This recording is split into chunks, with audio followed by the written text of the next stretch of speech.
नमस्कार। आपका आभार, अभिनंदन। आइए शुरू करते हैं आज की क्लास काव्य की इस अनुपम रचना के साथ। आसमां को छूना है तो हौसलों में पंख लगाने होंगे।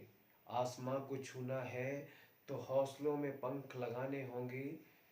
किस्मत को कोसने से कुछ नहीं होगा। अपने कर्मों में पंख, अपने कर्मों में चार चांद लगाने होंगे। मित्रों, welcome friends, let's begin the class. मित्रों, आज हम आपको प्राणी जिस माध्यम से इस दुनिया में सरवाइव करता है, जीवन जीता है और एक दूसरे के सुख दुखों को आदान प्रदान करता है, एक दूसरे के सुख दुखों को समझता है, वो अद्भुत जो मनुष्य को ईश्वर द्वारा प्रदत्त है वाणी। तो वाणी को हम भाषा कहते हैं। तो जो मनुष्य, सारे प्राणी, पृथ्वी पर जितने भी प्राणी हैं, उसको वाणी रूपी वरदान ईश्वर से मिला है। उसी वाणी को भाषा कहते हैं। भाषा संस्कृत के भाष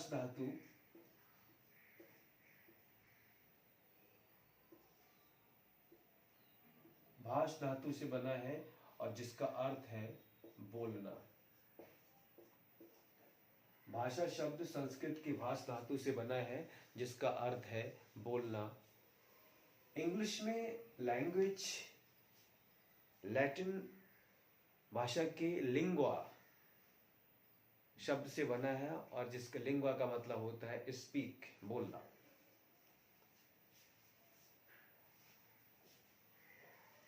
भाषा हर प्राणी के आदान प्रदान का माध्यम है। पृथ्वी पर जितना भी प्राणी है, हर प्राणी के आदान प्रदान का माध्यम भाषा है। हर प्राणी अपनी अपनी भाषा का इस्तेमाल करता है। मनुष्य, पशु, पक्षी, कीड़े मकोड़े, जो सभी अपने अपने अनुसार अपनी अपनी भावनाएं अपने अपने तरीके से व्यक्त करते हैं। वो सब उनकी भाषाएं हैं और वो एक दूसरे के विचारों को समझते हैं। लेकिन मनुष्य की भाषा ऐसी है जो दूसरे प्राणियों से अलग है। जीवन का आधार भाषा है पृथ्वी पर। कोयल के कूकने में भाषा, बच्चे के रोने में भाषा, संगीत में भाषा, कुत्ते के भौंकने में भाषा, फूलों के मुस्कुराने में भाषा, हर जगह भाषा है। हम बात करेंगे मानव जाति की भाषाओं की। मानव जाति अनेक प्रकार, दुनिया में अनेक भाषाओं को इस्तेमाल करती है। दुनिया में लगभग 3000 भाषाएं हैं। उनमें से हम बात करते हैं हिंदी की। हिंदी भाषा उनमें से एक है। दुनिया में अरबी, फारसी, अंग्रेजी, उर्दू, न जाने कितनी भाषाएं हैं, फ्रेंच, जर्मन।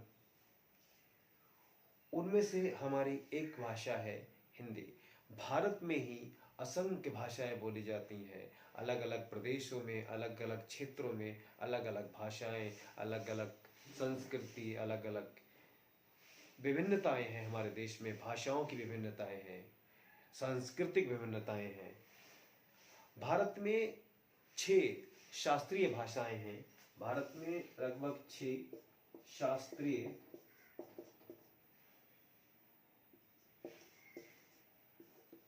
शास्त्रीय भाषाएं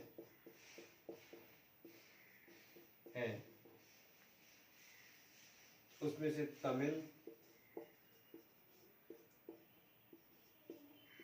तेलुगु, कन्नड़, तमिल, तेलुगु, कन्नड़, मलयालम,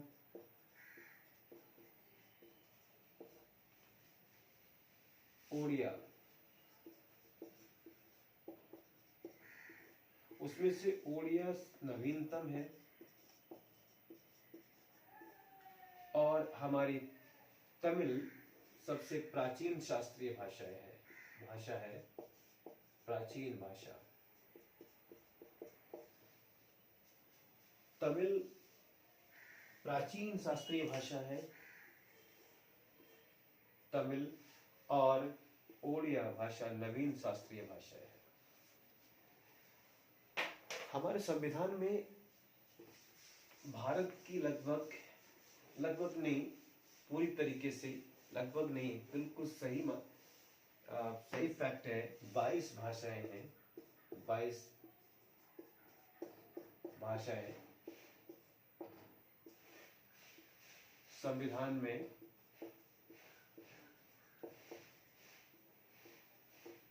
शामिल हैं। ये लगभग नहीं है, एक्चुअल संख्या है, बिल्कुल 22 भाषाएं हैं। संविधान में जब संविधान बन के तैयार तो केवल 14 भाषाएं थी। भारत की 14 भाषाएं संविधान के अंदर थी, बाद में और जोड़ते गए संविधान संशोधन के द्वारा, और आज मिलाकर 22 भाषाएं हैं।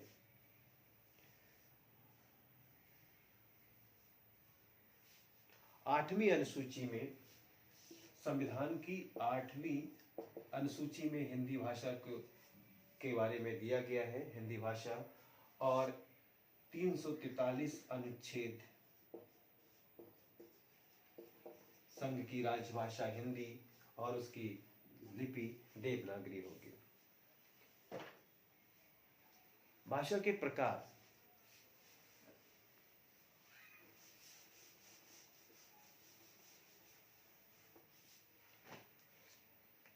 भाषा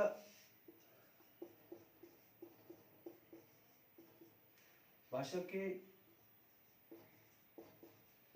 प्रकार 3 हैं। भाषा के 3 प्रकार हैं।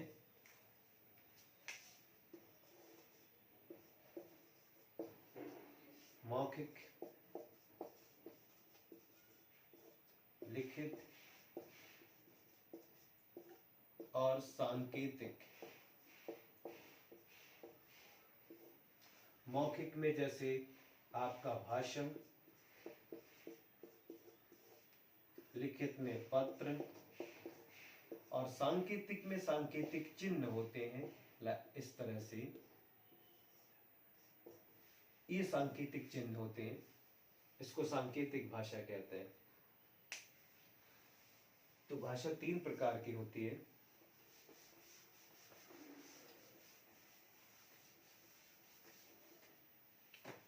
आगे भाषा सीखने के प्रकार।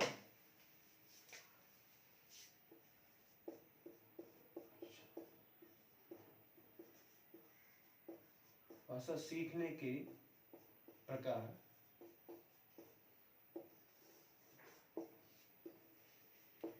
भाषा सीखने के 2 प्रकार होते हैं। नंबर 1 अर्जन द्वारा,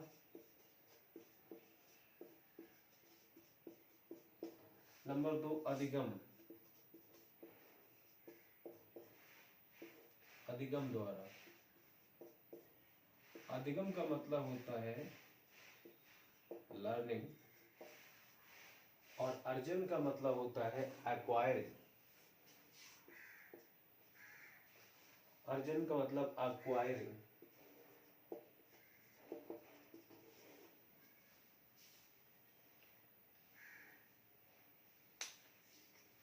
अर्जन हम अपने वातावरण से करते हैं। अर्जन मतलब अनुकरण।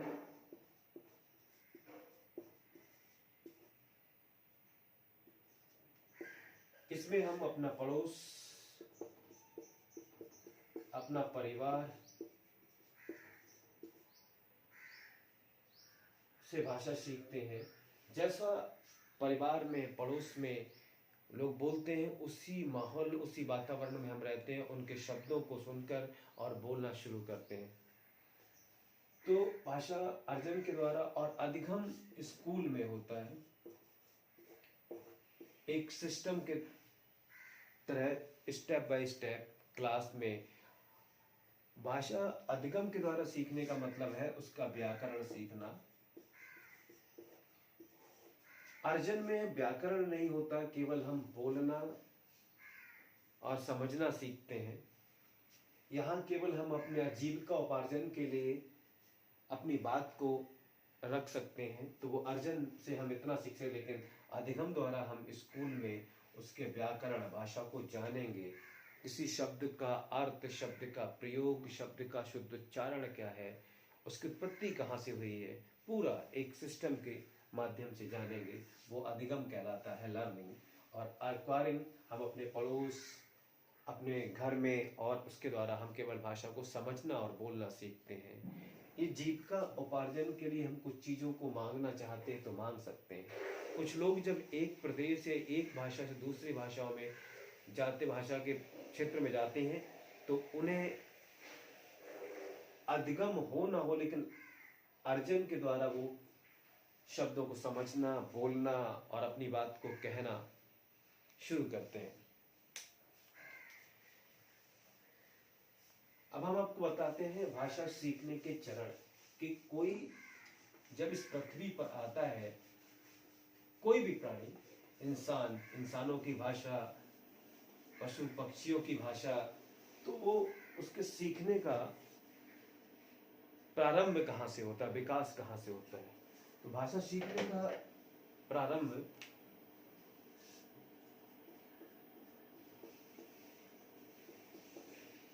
भाषा सीखने का प्रारंभ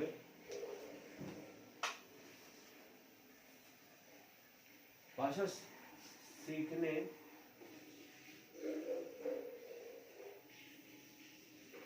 भाषा सीखने के चरण मतलब स्टेप्स ऑफ लैंग्वेज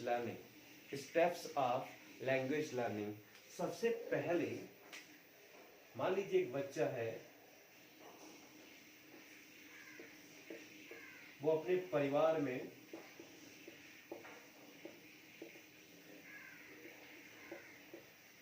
में भाषा सीखेगा।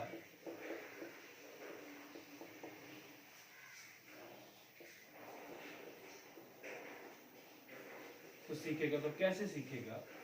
सबसे पहले वो अपनी माँ को बोलते हुए, शब्दों का उच्चारण करते हुए माँ की वाणी को सुनेगा। तो सबसे पहला स्टेप कोई भाषा सीखने का होता है, वो है सुनना। तो सुनना, उसके बाद जो सुनेगा वही बोलेगा, वही उच्चारण करेगा, फिर है बोलना। उसके बाद सुनना और बोलना, ये दोनों सबसे पहले हम अपने परिवार से सीखते हैं। मतलब हमारे सबसे बड़ा रोल माता, माँ और पिता होते हैं, सबसे बड़े। पर सबसे पहले माँ भाषा सिखाने की अध्यापिका, उसके बाद पिता का रोल होता है। और बच्चा सुनता है माँ बाप को सबसे पहले, उसके बाद घर से बाहर निकलता है तो पड़ोसी को सुनता है, उस वातावरण में सीखता है। तो सुनना और बोलना सबसे पहले परिवार, माँ के द्वारा सीखता है। फिर पढ़ना और सबसे आखिरी चरण है लिखना। पढ़ना और लिखना दोनों स्कूल में सीखे जाते हैं।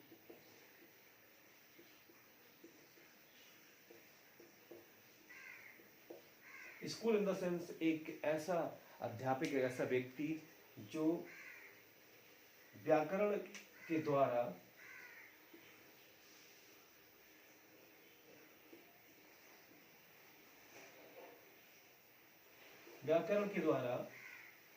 शुद्ध पढ़ना, उसके बाद लिखना, फिर उसके बाद वर्णों का ज्ञान कराना, वर्णों के द्वारा भाषा को लिपिबद्ध करना, ये सब सिखाते हैं। तो स्कूल सिखाता है यहाँ। तो ये चार चरण हैं भाषा सीखने के ये 4 चरण हैं और इसको इस तरह सीखा जाता है। सबसे पहले सुनना, फिर बोलना, फिर पढ़ना और फिर अंतिम होता है लिखना। क्योंकि जो हमारे अंदर विचार जाएंगे वही तो हम बाहर लाएंगे, लिखेंगे। तो सुनने, विचारों को ग्रहण करते हैं और जो विचार ग्रहण करते हैं उनको बोलते हैं। वैसे ही पढ़ते हैं और पढ़ने के बाद जब हमें शब्दों का ज्ञान होता है, उसकी व्याकरण का ज्ञान हो जाता है, उसके बाद हम लिखना शुरू करते हैं।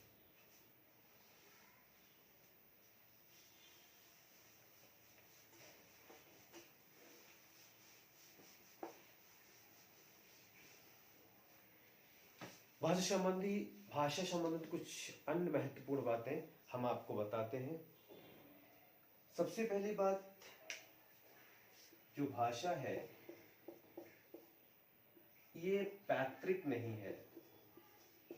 पैतृक नहीं है मतलब हमारे पिताजी या हमारी माताजी बहुत अच्छी इंग्लिश जानती हैं या हिंदी जानती हैं या जर्मन जानती हैं, तो उनका बच्चा भी इंग्लिश, जर्मन और हिंदी बिल्कुल उतना ही जानेगा नहीं। वो माता पिता ने सीखी थी, उनके बच्चों को भी उनके समान ही सीखनी पड़ेगी। तो पैतृक नहीं है, ये सीखी जाती है।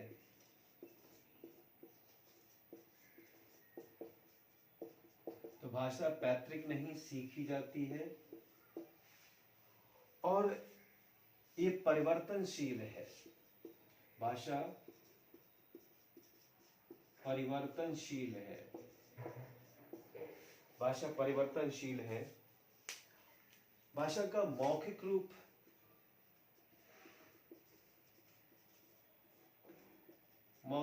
ध्वनि, भाषा का लिखित रूप वर्ण, मौखिक रूप ध्वनि कहलाती है, लिखित रूप वर्ण कहलाता है। सबसे छोटी इकाई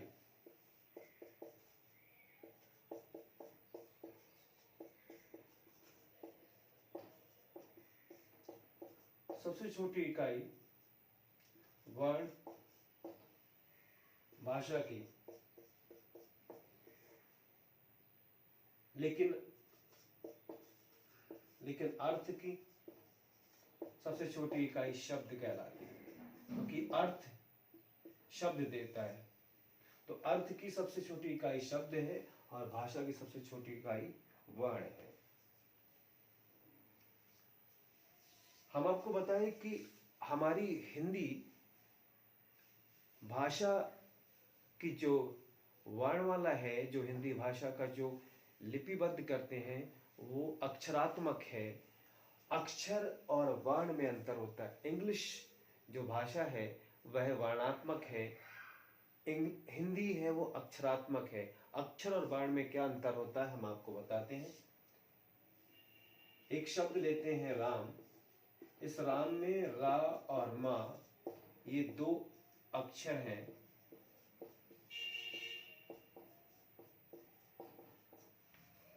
उसके बाद में रा के नीचे हलंत आ को बाहर लाएंगे।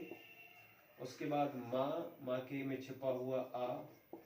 इस तरह से हमारे 4 वर्ण है, 1 2 3 4।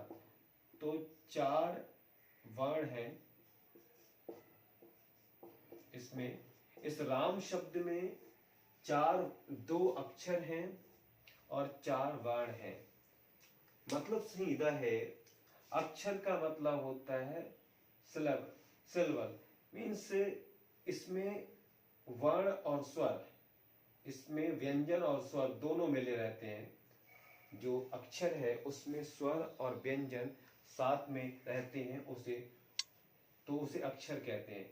जब व्यंजन से स्वर बाहर आ जाता है तो वो सब वर्णात्मक हो जाते हैं। इस प्रकार ये दोनों में अंतर है। इसका मतलब अक्षर सबसे छोटी इकाई वर्ण है, उससे बड़ी इकाई अक्षर है और अक्षर से बड़ी इकाई शब्द है।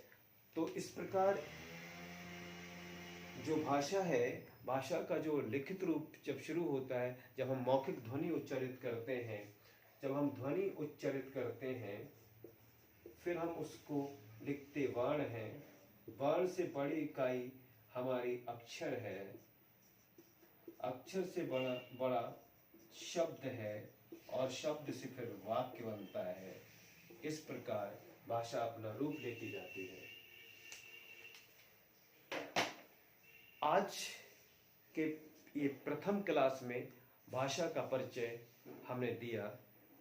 इसके आगे हिंदी भाषा को हम जारी रखेंगे और बताएंगे कि भाषा के और क्या क्या रूप हैं। तब तक के लिए हम आपको इन पंक्तियों के साथ छोड़ जाते हैं। हमारी कुछ पंक्तियां हैं। ये पंक्तियां हैं: हर प्राणी की सांसों में भाषा, कोयल की कूक में भाषा, बच्चे के रोने में भाषा, संस्कृति की कुंजी है भाषा, संस्कारों का नाम है भाषा, व्यक्ति की पहचान है भाषा, अभिमान है भाषा, हवा के बहने में भाषा, अग्नि की चिंगारी में भाषा, नदियों के कलकल बहते पानी में भाषा, और वृक्षों के परोपकार में भाषा, जीवन का गीत है भाषा, संगीत है भाषा, माँ की ममता में भाषा, पिता के दुलार में भाषा, इस कायनात के कण कण में भाषा। इसलिए भाषा हमको सम्मान दिलाए, भाषा हम अभिमान दिलाए, भाषा देश की पहचान है भाषा। इन्हीं लाइनों के साथ हम आपको इस क्लास में के साथ छोड़ जाते हैं, और हम कहते हैं कि हमेशा हंसते रहिए, मुस्कुराते रहिए और सीखते रहिए। मिलते हैं इसके आगे भाषा के बारे में बताने के लिए अगले क्लास में। धन्यवाद।